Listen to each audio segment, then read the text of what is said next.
ಏನಂದ್ರೆ ಒಂದು ಮೊಟ್ಟೆ ಇತ್ತು, ಗಿಲ್ಲಿ ಕೊಟ್ಬಿಟ್ಟು ಬರ್ಬೇಕಿತ್ತು. ತಪ್ಪು ಮಾಡ್ಬಿಟ್ಟೆ, ಕೊಟ್ಟಿದ್ರೆ ಖುಷಿ ಪಟ್ಬಿಡ್ತಿದ್ದ ಅನ್ನೋದೊಂದು ಫೀಲ್ ಆಯ್ತು ಅಷ್ಟೇ. ಯಾಕಂದ್ರೆ ಒಂದು ಇಟ್ಟಿದ್ದೆ ನಾನು ಮೊಟ್ಟೆನ, ಅವ್ನಿಗೆ ಮೊಟ್ಟೆ ಅಂದ್ರೆ ಪ್ರಾಣ. ಅಯ್ಯೋ ರಾಮ, ಅಷ್ಟು ಮೊಟ್ಟೆ ಕದಿದ್ದಾನೆ ಮನೇಲಿ. ಅದೊಂದು ಕೊಟ್ಟು ಬರ್ಬೇಕಿತ್ತಲ್ಲ ಅಂತ ನನಗೆ ಫೀಲ್ ಆಯ್ತು ಅನ್ನೋದು ಬಿಟ್ರೆ ಇನ್ನು ಯಾರ ಮೇಲೂ ಫೀಲ್ ಆಗ್ಲಿಲ್ಲ ನಂಗೆ, ನಿಜವಾಗ್ಲೂ ಹೇಳ್ತೀನಿ. ರಿಷಾಗೆ ಗಿಲ್ಲಿ ಅಂದ್ರೆ ಅಷ್ಟೊಂದು ಇಷ್ಟನಾ ಅಂತ? ಒಂದು ಯಾವುದೋ ಟಾಸ್ಕಲ್ಲಿ, ಲೆಟರ್ ಟಾಸ್ಕಲ್ಲಿ ಏನೋ ಅದೊಂದು ಮಾತಾಗೋಗಿತ್ತಲ್ಲ, ಉದ್ರಸಕ್ಕಾಗಲ್ಲ, ನಿನ್ನ ಉದ್ರಸೋದು ನಾನೇ ಕಣೆ ಅಂತ ಹೇಳ್ಬಿಡ್ತಾನೆ ಅವನು. ಮೇ ಬಿ ಗಿಲ್ಲಿ ಪಾಪ ಲಿಟ್ರಲಿ ಅವ್ನು ಆಚೆ ಬಂದಾಗ ನಿಮಗೆ ಫೀಲ್ ಆಗುತ್ತೆ ಎಷ್ಟು ಕನೆಕ್ಷನ್ ಇತ್ತು ಏನು ಅಥವಾ ಏನು. ನಮ್ಮಿಬ್ಬರ ಮಧ್ಯೆ ಯಾಕಷ್ಟು ಕೋಳಿ ಜಗಳ ಆಗ್ತಿತ್ತು ಅಥವಾ ಆ ಸಲ್ಗೆ ಆ ಇನ್ಸಿಡೆಂಟ್ ಯಾಕೆ ಆಯಿತು ಅನ್ನೋದಕ್ಕೂ ವಿ ಹ್ಯಾಡ್ ದಟ್ ಕನೆಕ್ಷನ್. ಯಾಕಂದರೆ ಅದಕ್ಕಿಂತ ಆ್ಯರೋಗೆಂಟ್ ನಾನಿದ್ದೆ, ಅದಕ್ಕಿಂತ ಕೋಪ ಮಾಡ್ಕೊಂಡಿದ್ದ ಸಿಚುವೇಶನ್ ಇದ್ದಾಗಲೂ ನಾನು ಅಷ್ಟು ಸೀಮಿತ ಕಳ್ಕೊಳ್ಳೋ ಹುಡುಗಿ ಅಲ್ಲ ನಾನು. ಯಾಕಂದರೆ ಸೆನ್ಸಸ್ ಇದೆ, ಟಿ ವಿ ಇದೆ, ಎಲ್ಲ ಇದೆ ಅಂತ. ಗಿಲ್ಲಿ ಆಗಿದ್ದಕ್ಕೆ ಹಂಗಾಯ್ತು. ಯಾಕಂದರೆ ನಂದು ಒಂದು ಕನೆಕ್ಷನ್, ಎಷ್ಟೊಂದು ಸತಿ ನಾವು ಫನ್ಗೆ ಮಾಡಿದ್ದೀವಿ ಅದನ್ನು. ಅದು ಏನಾಗೋಯ್ತು, ಆ ಸಿಚುವೇಶನ್ನು ಮತ್ತು ನಾನು ಆ ಕೋಪದಲ್ಲಿ ಆಗಿದ್ದು ಮೇ ಬಿ ಹೊರಗಡೆ ಹಂಗಾದಾಗ ಲಿಟ್ರಲಿ ಪಾಪ ಅವನಿಗೂ ಐಡಿಯಾನೇ ಇರಲ್ಲ, ಈ ಥರ ಹೋಗಿದ್ಯಾ, ಈ ಥರ ಆಗಿದೆಯಾ. ಅವ್ನು ಹೊರಗಡೆ ಬಂದಾಗ ರಿಯಾಕ್ಷನ್, ಅಮ್ಮ ಹಿಂಗಾಗೋಯ್ತಾ ಅಂತಾನೆ ಅನ್ನಿಸ್ಬಿಟ್ರೆ ಇಸ್ ಲೈಕ್ ಹಂಗೆ ಕರಿತಾ ಇದ್ದಿದ್ದು. ಇಸ್ ಲೈಕ್ ಗಿಲ್ಲಿ ಟಾರ್ಚರ್ ಕೊಡಬೇಡ ಅಂತ ಇತ್ತು. ಹೊರಗಡೆ ಬಂದಮೇಲೆ ಡೆಫಿನೆಟ್ಲಿ ನಾನು ಅವನು ಕುತ್ಕೊಂಡು ಒಂದು ಇಂಟರ್ವ್ಯೂ ಕೊಡ್ತೀವಿ, ಅಥವಾ ಮುಂದಿನ ದಿನಗಳಲ್ಲಿ ಯಾವುದಾದ್ರೂ ಸಿನಿಮಾನೋ ಅಥವಾ ಇನ್ನೊಂದು ರಿಯಾಲಿಟಿ ಶೋ ಅಲ್ಲಿ ಕೆಲಸ ಮಾಡ್ಬೇಕಾದ್ರೆ ನಿಮ್ಗೆ ಆ ಕನೆಕ್ಷನ್ ಇಷ್ಟ ಆಗೇ ಆಗುತ್ತೆ. ಬೈ ಹಾರ್ಟ್ ಆಗಿದ್ದ ಕನೆಕ್ಷನು. ಪಾಪ ಅವನಿಗೂ ಎಲ್ಲೋ ಇಷ್ಟ ಇತ್ತು, ಬಟ್ ನಿಮಗೆ ಗೊತ್ತಲ್ವಾ ಏನಕ್ಕೆ ಕನೆಕ್ಷನ್ ಆಗೋಕ್ಕಾಗಲಿಲ್ಲ ಅಂತ ಹೇಳ್ಬಿಟ್ಟು. But he was 100% humble with me. ಅವ್ನಿಗೇನಂದರೆ ಅವ್ನು ಅಗೇನ್ಸ್ಟ್ ಹೋಗಬಾರ್ದು, ಅವ್ನಿಗೊಂದು ಬೇಜಾರಿತ್ತು ಅಂತ ನನಗೆ ಗೊತ್ತಾಯ್ತು. ಅದೇ ಹಾರ್ಟ್ ಸ್ಟಾರ್ಟಿಂಗ್ ಕೊಡ್ಬೇಕಾದ್ರೆ ನಾನು ಅವ್ನಿಗೆ ಹೇಳ್ತೆ, ನಾನು ರಿಯಲ್ ಆಟ ಕೊಟ್ಟಿದ್ದೀನಿ ಬಿಡೋ, ಹಿಂಗೆ ಯಾಕಿದು. ಅದು ಕೊಟ್ಟಿದ್ದಿದ್ರೆ ಮೇ ಬಿ ಗಿಲ್ಲಿ ಯಾವತ್ತೂ ನನಗೆ ದೂರ ಆಗ್ತಾ ಇರಲಿಲ್ವೇನೋ.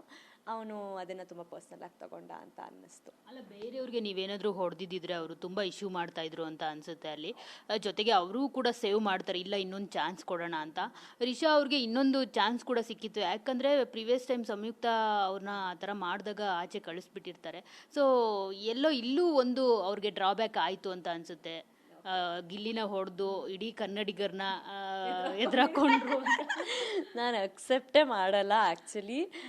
ನಾನು ಗಿಲ್ಲಿ ಇಷ್ಟ ಇಲ್ಲ ಅಂತ ಅಂದರೆ ಗಿಲ್ಲಿ ಫ್ಯಾನ್ಸ್ ಎಲ್ಲ ನಾನು ಹೇಟ್ ಮಾಡಿ, ನನಗೆ ಗಿಲ್ಲಿ ಇಷ್ಟ ಇದ್ದಾನೆ ಅಂತ ಅಂದಮೇಲೆ ಅವ್ರ ಫ್ಯಾನ್ಸ್ ಹೇಟ್ ಮಾಡೋದ್ರಲ್ಲಿ ವ್ಯಾಲಿಡ್ ಇಲ್ಲ ನನಗೆ.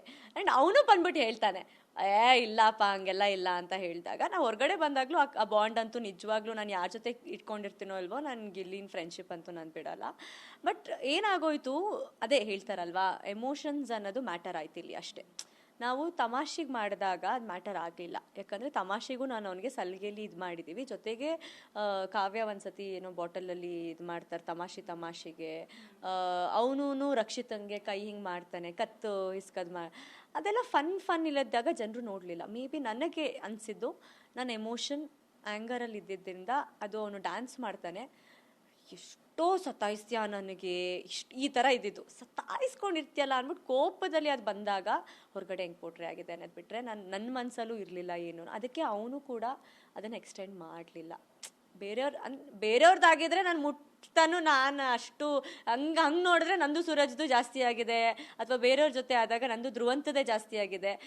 ಗಿಲ್ಲಿ ಆಗಿದ್ದಕ್ಕೆ ಆ ಸಲಿಗೆ ಆಯಿತು, ಆ ಸಲಿಗೆ ನನಗೆಲ್ಲೋ ಫುಲ್ ಸ್ಟಾಪ್ ಆಯಿತು. ಬಟ್ ನನಗೇನು ರಿಗ್ರೆಟ್ಸ್ ಅಂತ ಅಂದರೆ ಪಾಪ ಅವ್ರ ಫ್ಯಾನ್ಸ್ಗೆಲ್ಲ ದಯವಿಟ್ಟು ನೀವು ಅಷ್ಟು ಸೀರಿಯಸ್ ಆಗಿ ತೊಗೊಂಡಂಗಂತೂ ನಾವು ಇರಲಿಲ್ಲ. ನಾನು ಅವನು ಒಂಥರ ಚೆನ್ನಾಗೇ ಇದ್ವಿ.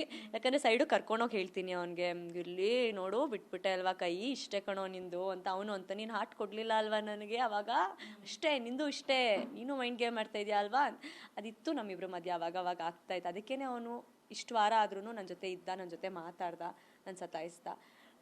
ಆಪ್ಷನ್ ತೊಗೊಳ್ಬೇಕಾದ್ರೂ ಕೂಡ ಗೇಮಲ್ಲಿ ನನಗೆ ಇದ್ದಿದ್ದು, ಈವೊಂದು ಗಿಲ್ಲಿಗೆ ಪಾಪ ಆಪ್ಷನ್ಸ್ ಇದ್ದಿದ್ರು ಕೂಡ ಅವನೇನು ಮಾಡೋಕ್ಕಾಗ್ತಾ ಇರ್ದಿರೋ ಪೊಸಿಷನಲ್ಲಿದ್ದ. ಇವಾಗ ನಾನಾಗಿದ್ದಕ್ಕೆ ಅರ್ಥ ಮಾಡ್ಕೊತೀನಿ ಅಂತ ಅವನಂದ. ಅಲ್ಲಿ ಹೆಂಗೆ ಅನಿಸ್ತಿತ್ತು ಅಂದರೆ, ನಾನು ಮತ್ತೆ ಗಿಲ್ಲಿ ಹತ್ರ ಹೋಗ್ಬಿಟ್ಟು ವಾಪಸ್ ಹೋಗ್ತೀನಿ ಅಂದಿದ್ದಕ್ಕೆ ನನ್ನ ಮನಸ್ಸಲ್ಲಿ ಇತ್ತು ನಾನು ಗಿಲ್ಲಿಗೆ ಆಡಬೇಕು ಅಂತ, ಅವನಿಗೂ ಇತ್ತು ನನ್ನ ಕರ್ಕೋಬೇಕು ಅಂತ. ಬಟ್ ಅಲ್ಲಿ ಬೇರೆ ಕ್ಲೋಸ್ನೆಸ್ ಇದ್ದಿದ್ದರಿಂದ ನಾನು ಅರ್ಥ ಮಾಡ್ಕೊತೀನಿ ಅಂತ ಅವನು ಅಂದ್ಕೊಂಡ. ಅದಕ್ಕೇನೆ ಅದಾಯಿತು ಅನ್ನೋದು ಬಿಟ್ಟರೆ ನಮ್ಮಿಬ್ರಿಗೂ ಪರ್ಸ್ನಲ್ ಅಂತ ಏನೂ ಇರಲಿಲ್ಲ.